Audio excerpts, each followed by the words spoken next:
nome é Ricardo Alexino Ferreira, eu nasci em São Paulo em 1 de junho de 1964, mas fui ainda criança para Belo Horizonte, né? E fiquei lá até a faculdade, né? Aí eu vim para São Paulo e nesse período eu me formei em jornalismo, né? E começo também a fazer o meu mestrado aqui na ECA.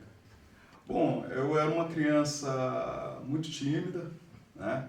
A minha família, era eu e mais 4 irmãos.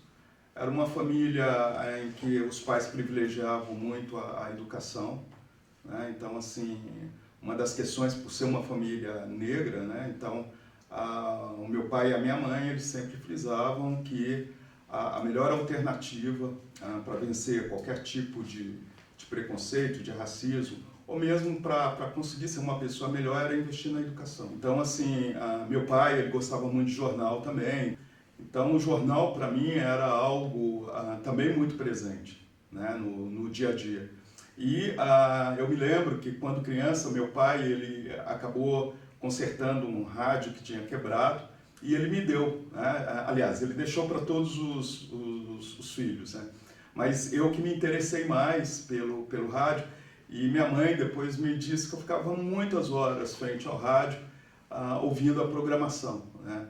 E eu não sei se isso influenciou ou não. Hoje, por exemplo, eu tenho uma grande paixão pelo rádio, fui diretor da Rádio Unesp. Então, quer dizer, 2 elementos, né? O jornal impresso e o rádio, e depois também a revista, né? Foram muito presentes na minha infância. E eu acredito que a partir do momento que na infância vão sendo dadas algumas condições, isso pode despertar, sim, algum tipo de interesse profissional, algum tipo de perspectiva, visão de mundo. Agora, se isso é determinante, talvez não, porque meus irmãos, eles acabaram, cada um de nós foi fazer uma coisa diferente, né? Eu era muito tímido e isso me possibilitava observar muito, né? Talvez a escolha pelo jornalismo, ela vai se dar dentro desse processo, porque muita gente acha que o jornalista, né, enquanto comunicador, é aquele muito falante, né? Na verdade, o bom jornalista, eu acho que é aquele que observa, aquele que ouve, aquele que cria empatia, né, com o mundo em geral, né? E hoje, por exemplo, a minha vida, sem dúvida, é o jornalismo. Inclusive, quando me perguntam, né, qual a sua profissão? Eu sou um jornalista e, além de jornalista, eu também dou aula, né? Então, assim, o jornalismo ele tá muito presente na minha vida. Atualmente, eu estou num departamento que não tem um curso de jornalismo, que é o Departamento de Comunicações e Artes. Ele tem um curso de Educomunicação, mas eu sempre faço a interface jornalismo e educomunicação. Eu ainda estava fazendo graduação em Belo Horizonte, e eu me lembro que eu vim aqui na ECA porque eu já queria fazer mestrado. Eu queria ser um jornalista que ele consegue ir além da técnica, que ele percebe, um pesquisador. Mesmo porque, às vezes, eu acho que até é redundante, porque eu acho que o jornalista ele é um pesquisador, né? Então, assim, só que o tempo do jornalista é diferente do tempo do pesquisador. E eu entendia que o jornalismo, ele, mesmo que ele tenha um tempo mais curto para poder lidar com os fenômenos, né? Mas ele tem que ter um rigor, ele tem que ter um cuidado, né, no tratamento ali da informação. E o mestrado, eu percebia que, como tem esse tempo maior, ele possibilita também ver o fenômeno de outra forma. E eu entendia que, fazendo mestrado e dando continuar mestrado, doutorado, seria a possibilidade de me tornar um jornalista melhor. Eu estava terminando a graduação no meu último ano, praticamente no meu último semestre. Eu vim até aqui, no Departamento de Comunicações e Artes, que naquela época era o programa de Ciências da Comunicação. Primeiro conversei com o professor Vigílio, e ele falou, olha, quem pesquisa isso que você está querendo é a Solange Colseiro, de Lima. E eu apresentei para ela um projeto, eu muito novo, né, apresento para ela um projeto, ela olha aquele projeto, e o que eu achei mais interessante é que ela me trata como se eu fosse um pesquisador, e eu estava terminando a minha graduação. Mas eu demonstrava muita paixão por aquilo que eu queria, né? E quando eu apresento o projeto para ela, ela resolve me aceitar, né? Como orientando. Também não esqueço uma situação, que a Solange Coceiro, a professora Solange, ela até vira e fala, nossa, seu projeto está muito bem feito, né? E era o primeiro projeto que eu fazia na vida, né? Então, a partir disso, eu passei a entender que a metodologia ela pode ser algo fantástico, não só burocrático, né? Então, assim, você pensar um fenômeno, você desenvolver um fenômeno, né? E possibilitar uma metodologia mais ampla, não tão fechada, ela te possibilita ver muito além. Hoje, a metodologia está muito presente na minha vida pessoal também, né? Então, quando eu vou pensar nas coisas que eu quero fazer, até mesmo no meu lazer, um filme que eu vou assistir, eu já vou pensando em me divertir, mas ao mesmo tempo pensando qual metodologia, melhor metodologia para eu entender aquele filme, aquela peça de teatro, aquele show, né? Olha, tem um detalhe interessante, né? Porque de repente depois também eu fui descobrir que eu era um dos poucos alunos negros da ECA. Então essa questão étnica, ela sempre esteve muito presente, né?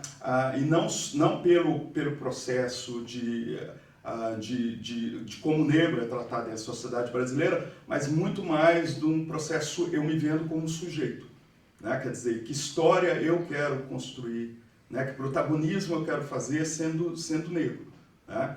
E a primeira percepção que eu tive, e talvez por isso que eu desenvolvo um projeto para falar sobre a representação do negro em jornais no centenário da abolição da escravatura, era justamente que eu comecei a perceber que a história do negro ela é pouco narrada, né? Ou ela é narrada pelo viés eurocêntrico. Outras pessoas contam essa história, né? E eu estava decidido, aí vem o lado jornalístico, né, enquanto narrador, e o lado enquanto pesquisador. Eu sentia que eu precisava contar essa história, né? Contar essa história desse grupo que dentro da sociedade brasileira é bastante apartado, né? E depois também eu comecei a perceber que outros grupos não tinham as suas histórias contadas, né? Eu fui vendo que nós temos uma historiografia oficial que privilegia, conta uma história única, né? E eu comecei desde do mestrado, mas isso também vinha na graduação, né? Todos os meus trabalhos de graduação iam nesse sentido, que era, que história eu preciso contar, né? Qual que é a narrativa a ser feita, né? E dentro da ECA, principalmente a partir da Solange Coceiro, que tinha essa preocupação, ela era única nesse sentido, ela mais a professora Dilma de Mello, né? Então eu começo na verdade, a contar a história do grupo étnico negro. Então, assim, isso para mim foi muito importante. E o contar essa história, ele vai persistindo, né? Pelo mestrado, pelo doutorado, enquanto professor. Eu diria, foi um momento marcante. Acho que foram muitos, quer dizer, quando eu entro no mestrado, né? E na época eu estava procurando a USP, não por ser a maior universidade do país, eu nem estava ligando muito para isso. Eu sabia que aqui tinha pesquisas, né, que trabalhavam na perspectiva que eu queria.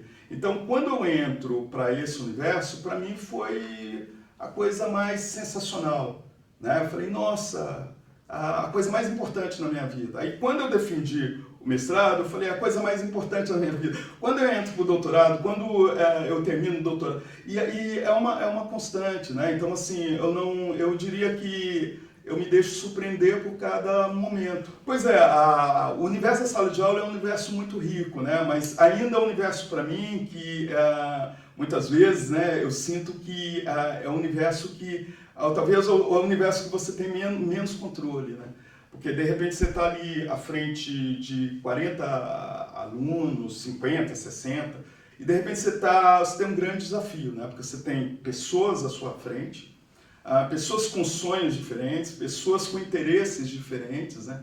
E é um grande desafio. Até hoje, eu, por exemplo, assim, eu consigo ter na minha cabeça o que é ser um bom jornalista, o que é ser um jornalista comprometido com o social. Mas eu ainda não consigo definir o que é ser um bom professor. Eu sei qual que é o esforço que eu posso ter enquanto professor, né? Então, preparar uma boa aula, dar uma boa aula, mas eu não sei o que aquelas pessoas, como elas estão recebendo. Eu não sei qual que é o interesse delas, né? Porque aí você fica no limite, né? O que seria passar algo para alguém, né? Ou se deve passar algo para alguém, ou você vai e apresenta, e aquelas pessoas que querem pegar, pegam, né? Mas aí você tem um sistema de avaliação, né? Então existe uma certa obrigatoriedade, existe uma burocracia, que eu não gosto das burocracias, né? Para mim, assim, deveriam ser disciplinas livres, né? Os alunos que têm interesse vão assistir, e muitas vezes você abre um debate em sala de aula, fica aquele silêncio, né? Ninguém fala nada. Se no passado eu ficava brigando muito com os alunos, que eles ficavam conversando, pedindo silêncio toda hora, hoje, por exemplo, assim, é um silêncio sepulcral em sala de aula, né? As pessoas não falam, aí você fala assim, fala alguma coisa, né? Fala que a aula tá chata, fala qualquer coisa, mas as pessoas ficam caladas. E aí, esse silêncio também, para mim, muitas vezes é perturbador, né? Eu acho que, no caso, a ECA, né? Eu considero a ECA ainda muito benevolente, assim, com os alunos. E não é só um processo criativo, né? É um processo em que o nível de exigência ele deveria talvez ser maior. Então me incomoda muito assim ver no universo da ECA, da comunicação, não sei como funciona nas artes, né? E o discurso que os outros alunos têm, né? De que a ECA não precisa estudar, né? De que a comunicação é uma coisa tranquila, né? E sendo que a gente está numa área que é muito complexa, né? Nós estamos no olho do furacão, né? Então, hoje, por exemplo, o mundo ele passa pela mídia, ele passa pela comunicação. E muitas vezes eu percebo, e aí é um motivo de crise, né? Como jornalista eu vou ser cobrado, né? Então, se eu fiz uma matéria ruim, se eu fiz uma entrevista ruim, eu vou ser cobrado. Mas como professor é interessante que eu não sou cobrado, talvez isso me incomoda. Se eu chegar em sala de aula e der qualquer coisa, ou não der coisa nenhuma, ou nem aparecer, ninguém me cobra, né? E aí eu fico pensando, né, assim, a profissão, né, ela se dissolveu, eu diria um profissional mais reflexivo, um profissional com maior empatia com o outro, né? Um profissional que consiga enxergar o outro, porque assim, quando pegando a área de jornalismo, né, a gente vê um jornalismo totalmente cruel, né? Um jornalismo monossêmico, com uma voz só, um jornalismo interferindo no poder por questões de liberdade de empresa, né? Mesmo dentro de relações públicas, né? Você vê um profissional de relações públicas que muitas vezes ele está ali para pensar de como aquela empresa ela pode se dar bem, né? Quando na verdade a primeira questão é como as pessoas podem se dar bem, né? Sim. Então, no nosso cosmos aqui também, chamado ECA, a primeira questão deveria ser essa, né? Eu acho que a nossa universidade, a nossa ECA aqui também, ela é muito eurocêntrica, né? Então você pega lá a bibliografia, né, de todos os planos de ensino, só falando de autores europeus, né? Entrou pela primeira vez na relação de livros da FUVEST um autor africano, pela primeira vez, né, nessas décadas todas de FUVEST, entrou um autor africano. Então, assim, que história é essa que a gente está contando? Você vê os TCCs, os mestrados, os doutorados, as pesquisas, né? Muitas vezes elas estão falando de fora, né? Elas estão falando das realidades de fora. Por exemplo, nós temos aí sociedades indígenas que têm um nível de organização bastante interessante, né? E você não vê um aluno de relações públicas indo até esses grupos indígenas, tentar entender como se dá aquela estrutura, né? Só vai pegar as grandes empresas que estão aí, muitas vezes opressivas, um modelo opressivo, e ainda vai e reforça aquele modelo como sendo um modelo interessante. Então, assim, eu acho que a gente tem que pensar muita coisa, né? Nós estamos formando para o mercado ou estamos formando para a vida, né? A questão da diversidade na ECA ainda é muito pequena, né? Onde estão os negros aqui, né? Então, assim, eu acho que aqui precisaria ser um laboratório da diversidade, um laboratório de novos pensamentos, um laboratório de arriscar arriscar novas teorias, novas técnicas, né? E não ser somente um lugar para ir para o mercado de trabalho. E tem sido isso, né? Hoje, por exemplo, assim, você tem muitas vezes alunos, né, que faltam às aulas para irem nos seus estágios, né?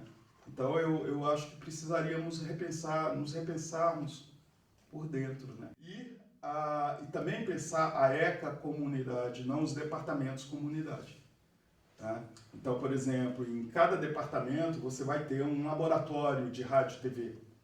Né? Quando, na verdade, podíamos ter um grande laboratório de última geração, com os equipamentos mais sofisticados e que todos estivessem ali produzindo. Né? Mas ainda na ECA, cada departamento é uma unidade. Né? Então, assim, enquanto também isso existir, nós não vamos ter uma comunicação e arte integrada. Isso eu acho que é extremamente importante. E enquanto estivermos pensando os nossos cursos, né, do ponto de vista de mercado, ou então como mercadorias, né, para entregar para o mercado, aí eu acho que, se for nesse sentido, aí a gente está indo muito bem. Né? Mas do ponto de vista social, estamos indo muito mal. Quero agradecer muito poder estar participando desse momento aí. Obrigado, professor. Obrigado. Eu agradeço.